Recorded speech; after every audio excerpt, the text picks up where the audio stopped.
Tudo certo com vocês? Então, conforme prometido, revisão para a nossa avaliação de história em formato de videoaula.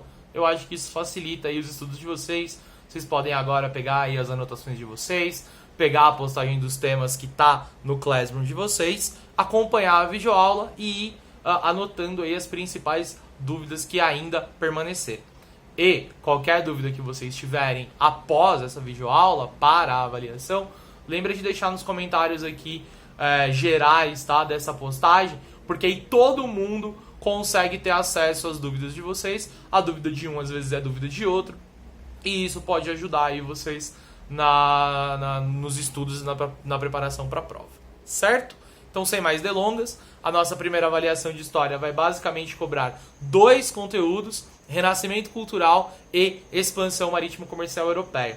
E principalmente eu vou cobrar que vocês relacionem um conteúdo com o outro. Como que se relaciona o renascimento cultural com a expansão marítimo-comercial europeia? Lá no final do vídeo a gente volta a isso. Renascimento cultural.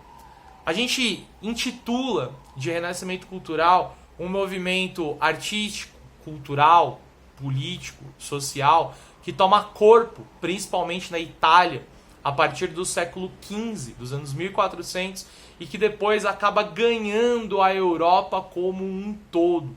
Um movimento, então, que vai ter como característica recuperar toda a tradição que era presente nos gregos e nos romanos. Portanto, o principal aspecto, a principal característica do renascimento cultural é uma retomada dos valores artísticos da Grécia e de Roma. Como que isso aparece? Nas pinturas, isso vai aparecer como uma expressão artística em que a gente vai ter uma ideia de proporcionalidade e de culto aos seres humanos de uma maneira muito mais forte do que estava sendo presente ali até então. Além disso, os temas a serem pintados serão temas que vão recuperar a mitologia greco-romana.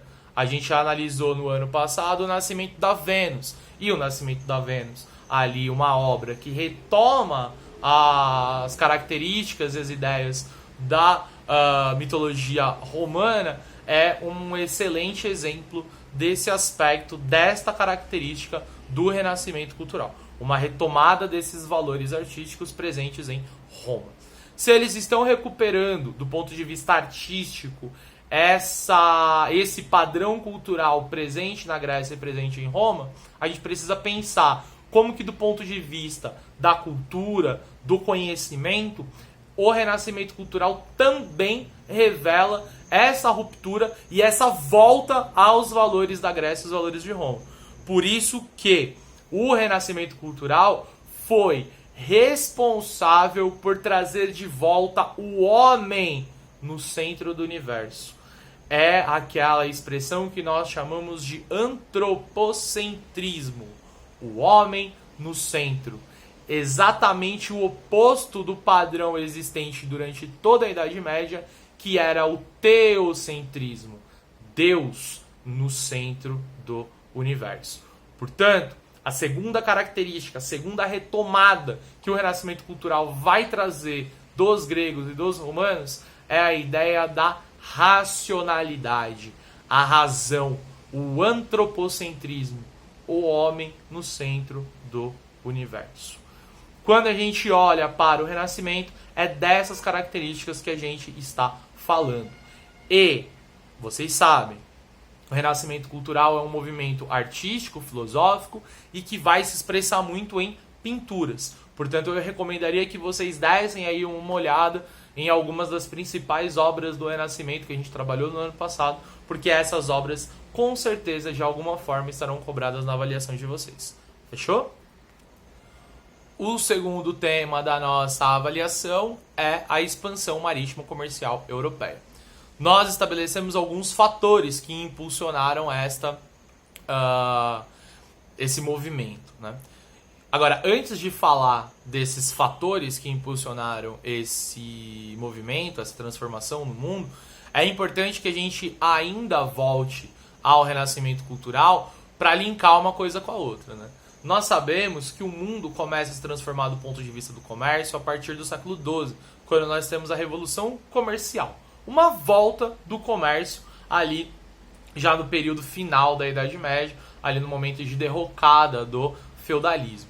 Quando essa volta do comércio começa a estabelecer em todo o continente europeu, a gente tem um momento bastante emblemático da história da humanidade em que nasce uma classe social completamente ligada ao comércio e que trabalhava nos burgos. Por isso que essa nova classe social que nasce ali na Revolução Comercial é chamada de burguesia.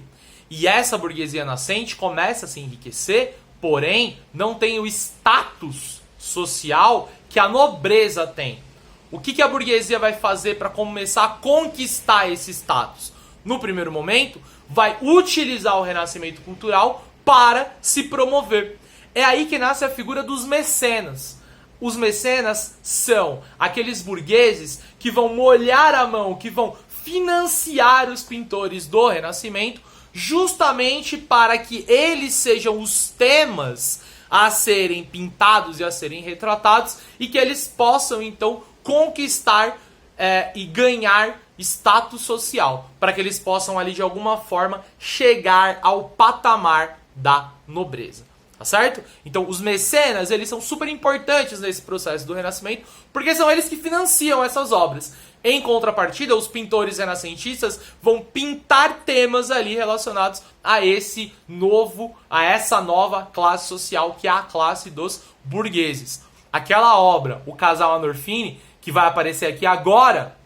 Mentira, não apareceu não, porque eu não editei esse vídeo, mas você pode digitar agora no Google Casal Anorfini, que vai aparecer, e a gente trabalhou, né, extensivamente ele no ano passado. Tá no livro didático de vocês também uma análise dessa obra.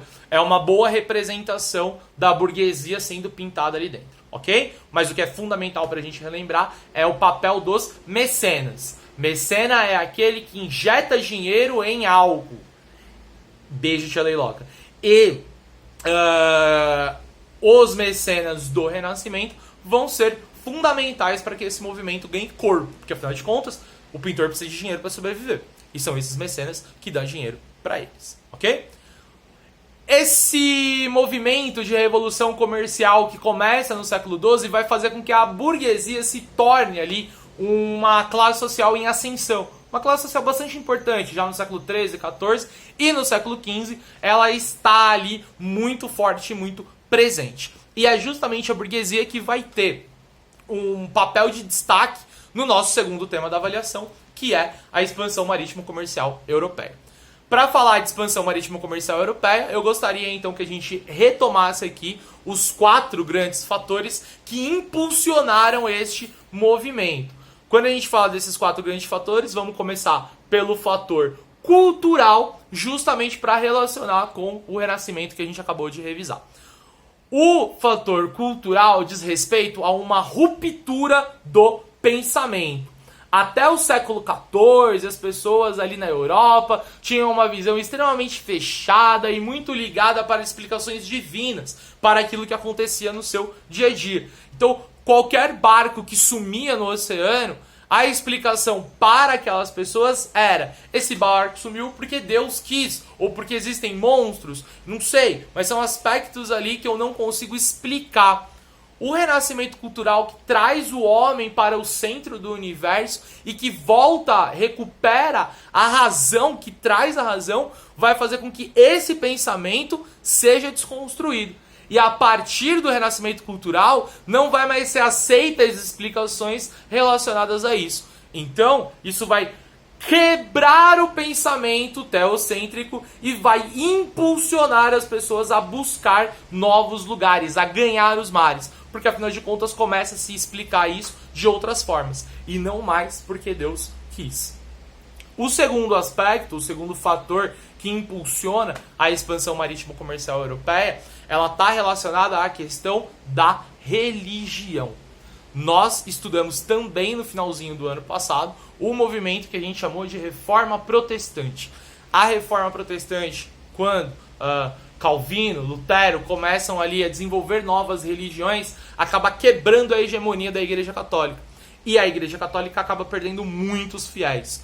Uma vez que a Igreja Católica está perdendo fiéis, ela precisa avançar, ela precisa conquistar novos fiéis em outros locais. Por isso, a Igreja Católica também será um dos agentes dessa expansão marítimo comercial europeia. A Igreja Católica vai atuar, vai influenciar, vai ajudar nessa expansão, porque ela tem como objetivo conquistar novos fiéis para a sua religião. Certo? Terceiro aspecto, a importância dos grandes reinos. A relação entre o absolutismo monárquico e as grandes expansões, a expansão marítimo-comercial europeia, as grandes navegações. Quando a gente fala nessa relação, a gente precisa entender o quanto que as monarquias absolutistas que começam a surgir, a primeira delas, né, Portugal, e a gente vai voltar a falar de Portugal daqui a pouco, ela vai ter uma questão importante a ser resolvida, né? Como que você consegue o apoio para se centralizar e para dominar toda uma região, toda uma nação, criando ali um reino unificado? Você precisa do apoio de uma determinada classe social. A nobreza não vai te apoiar.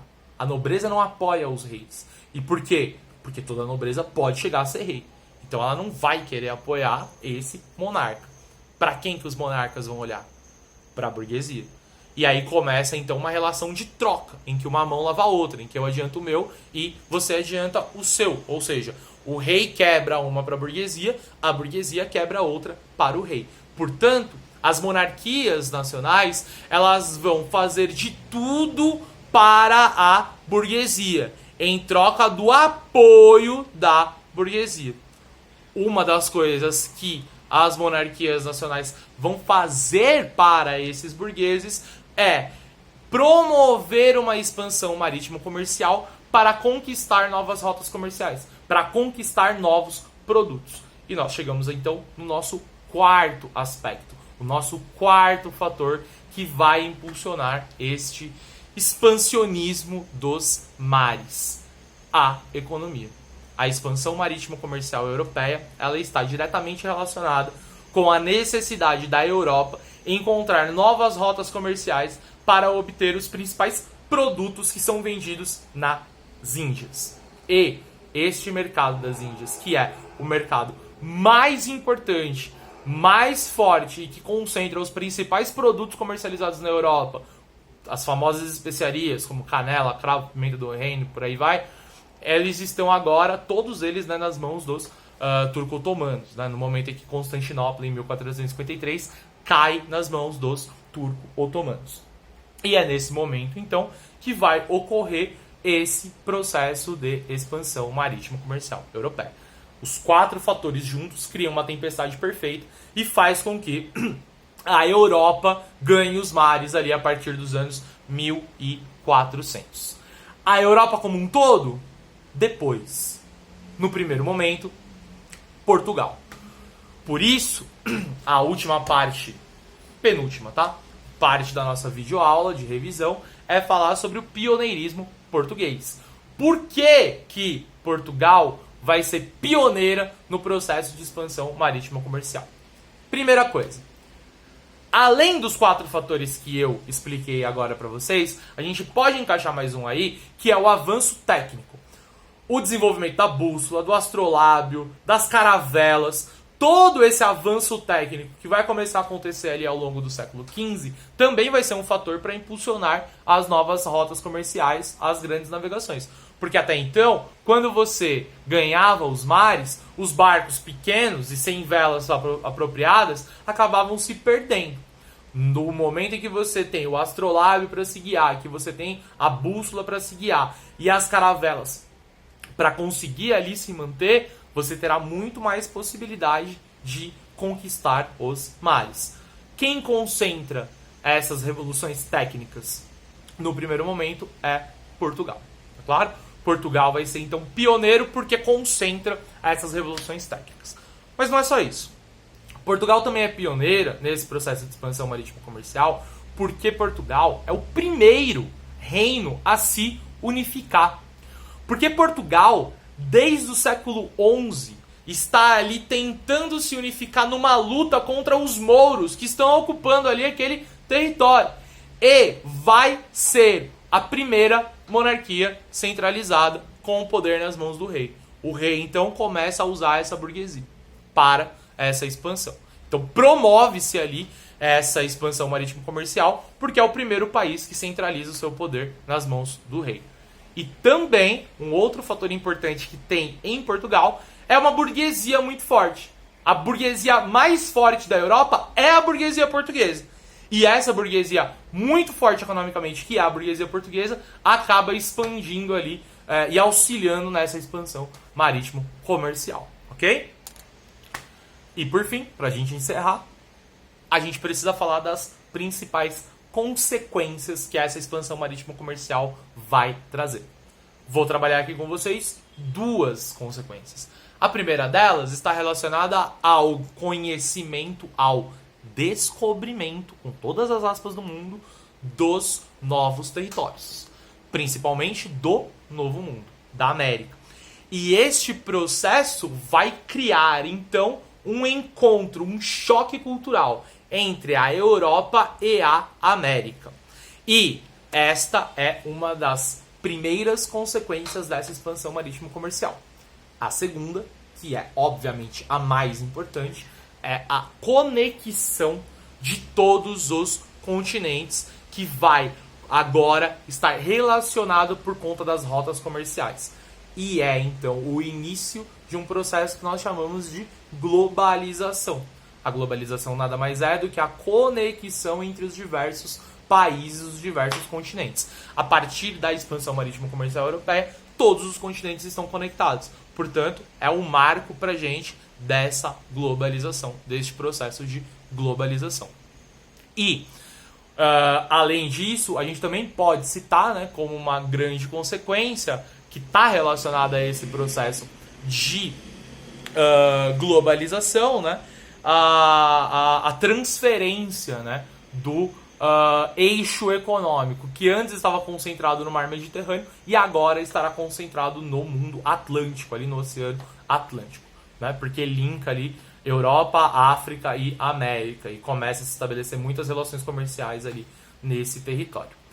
Por fim, quando a expansão marítimo-comercial ocorre, né, nós temos ali o advento de uma nova maneira, de um novo marco da economia do mundo europeu. É o surgimento daquele modelo que nós chamamos de mercantilismo, que tem algumas características que eu queria lembrar aqui com vocês, tá? Que também vai ser importante para a nossa avaliação. Quando a gente fala de mercantilismo, a gente está falando de um modelo econômico que vigorou na Europa do século XV até ali aproximadamente o século XVIII, que também é chamado de pré-capitalismo ou de capitalismo, né, mercantil, tá? E que tem como características e expressões, né, aqueles modelos do metalismo, o acúmulo, né, de metais preciosos dentro de um determinado país. Então, quanto mais metal precioso eu tiver no meu país, mais rico esse país vai ser. Então, essa é a primeira característica do mercantilismo comercial. O segundo aspecto, a segunda característica, é a necessidade de você ter uma balança comercial favorável, ou seja, você precisa vender mais produtos do que comprar. Você tem sempre que ter um superávit primário na sua economia para manter a sua economia estável. O terceiro aspecto é, para você fazer, né, essa balança comercial estar sempre favorável, você institui uma série de barreiras alfandegárias. Então, todos os produtos que vêm de outros lugares, se eu sou Portugal, por exemplo, eu vou colocar uma taxação nos produtos da Inglaterra para evitar que as pessoas em Portugal comprem os produtos ingleses e comprem apenas os produtos fabricados em Portugal, tá? E o outro aspecto também que a gente pode relacionar um com o outro é o colonialismo. Ou seja, o uso de cada uma das colônias para ganhar mais dinheiro, explorando e utilizando a prática do pacto colonial. Com o pacto colonial, cada colônia só pode vender os seus produtos para a metrópole. e os produtos que a colônia vai comprar virão apenas da metrópole. Vai ser uma relação aqui, ó, exclusiva entre um e outro. Isso vai acabar favorecendo, obviamente, a metrópole e vai auxiliar nessa balança comercial favorável. Certo? É isso. Qualquer dúvida, comentário particular. Estudem direitinho. A prova está super tranquila. Eu quero que vocês olhem para as questões e se coloquem. Eu quero que vocês façam aquilo que eu estou pedindo, que são análise e explicações desses processos e que vocês apareçam em cada uma das respostas. Fechou? Boa prova para vocês, bons estudos, um beijo no coração, é tudo nosso, nada deles e é nóis.